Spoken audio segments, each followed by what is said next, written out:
In 2023, YouTube recommended me a video from Insider where a former sumo wrestler rated sumo wrestling portrayals in movies.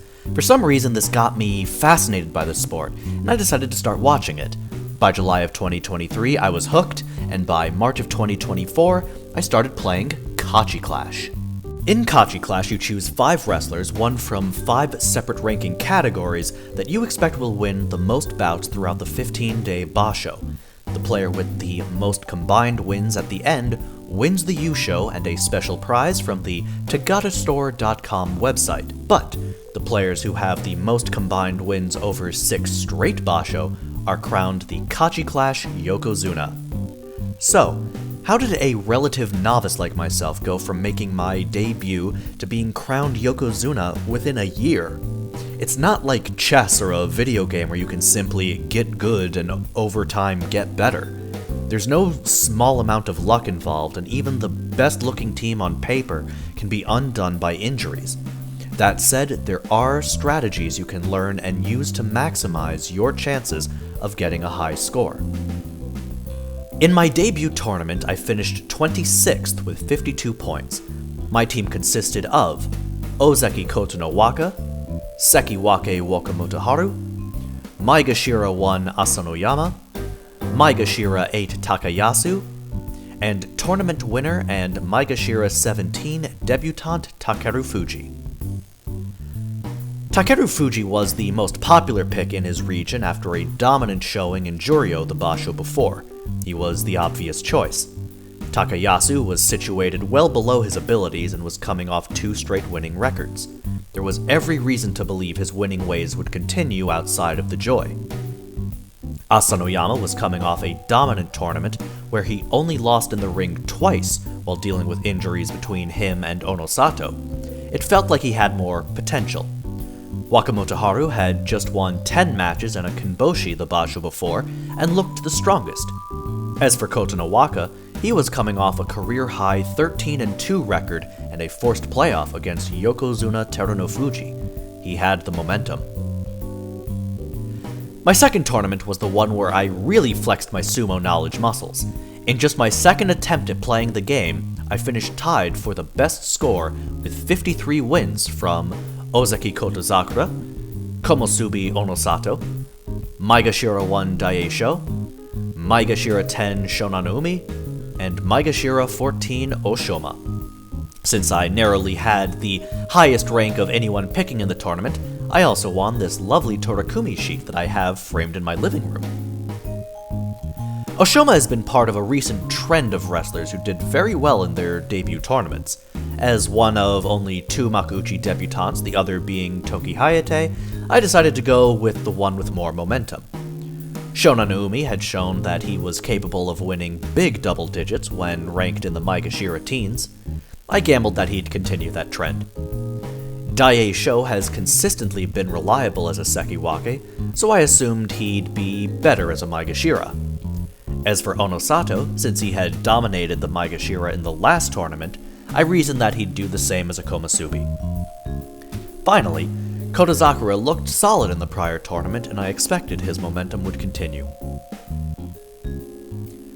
Moving along to July 2024, my third tournament saw me fall back to earth in a big way.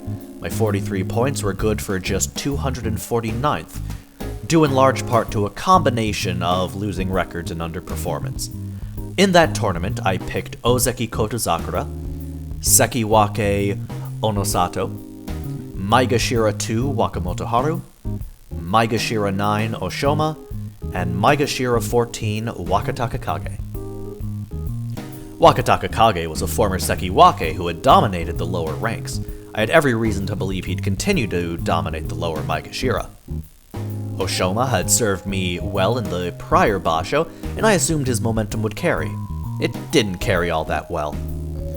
Wakamotoharu had been great in the Sanyaku, and I assumed he'd continue to excel in the Maegashira ranks, but I didn't factor his injury in the last tournament into the equation. Onosato had just won the previous tournament, and I expected he would repeat, while Kotozakura had looked like the best option between him and Hoshoryu. Moving to September 2024. The Aki 2024 Basho, my fourth, was a welcome return to form as I finished with a solid 51 points, but a 96th place finish. My choices in that Basho were Ozeki Kotozakura, Sekiwake Onosato, Maegashira 3 Wakamoto Haru, Maegashira 7 Wakataka Kage, and Maegashira 14 Onokatsu. Much like Oshoma back in May, Onokatsu was a Makuuchi debutante, and I figured he would simply thrive in his debut.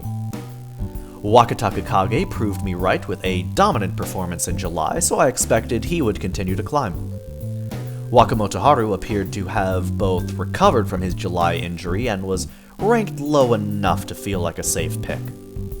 Onosato had gone 9-6 in the prior tournament, but still looked like the best Sanyaku. Lastly, with Terunofuji out, it was a simple toss-up between Kotozakura and Hoshoryu. As it turns out, the result would have been the same either way. The final Basho of 2024 was the Kyushu Basho, and while my points dipped a bit, my ranking was still comparatively better, 48 points and an 86th place finish. My picks in Kyushu were newly minted Ozeki Onosato, Sekiwake Daie Sho, Maegashira 2 Wakataka Kage, Maegashira 8 Gonoyama, and Maegashira 16 Takeru Fuji. Takeru Fuji was back in the tournament after once again dominating Juryo, and I figured he would win the whole thing like he did in March. Gonoyama had been an underachiever in the Joy, so I assumed he would perform better outside of it.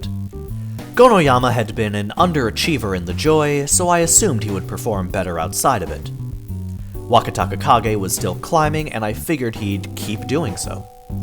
Daie Sho was a fighter with a low ceiling but a very high floor. Lastly, Onosato had just won the tournament, and I expected he would have even more momentum in his first tournament there than Kotozakura had earlier in the year. The January 2025 Basho was the one where everything was on the line. With 247 points, it was feasible that I could jump all the way from Juryo 2 to the Upper Sanyaku with less than 40 points. My picks in that tournament were Ozeki Onosato, Komusubi Wakataka Kage, Maegashira 1 Kirishima, Maegashira 6 Takayasu, and Maegashira 11 Takeru Fuji. Picking between an underachieving Takeru Fuji and an underachieving Hakuoho was a tough one, but I went with my gut and chose Takeru Fuji. Takayasu had gone 8-7 in the prior tournament and was still outside the Joy, giving me high confidence that he'd continue to do well outside of it. Kirishima was a high-risk, high-reward pick as he had just gone 6-9 after going 12-3 the tournament before.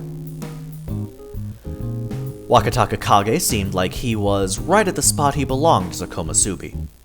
As for Onosato, I assumed he would be better in his new rank as he had in the previous few tournaments when he found a new rank. Though I didn't have any of the top 3 finishers in the tournament, all of my wrestlers had at least 7 wins and 3 had at least 10, allowing me to easily clear the mark with 46 points and a rank of 112th. And with that win, Cyberstag became your Yokozuna 1 West, just 1 win behind my former co-winner Folg for the Yokozuna East title, but a full 8 wins clear of former Yokozuna, setting me up nicely for the upcoming March tournament. I don't know if I'll stay a Yokozuna for long, but that is how I did it my first time around.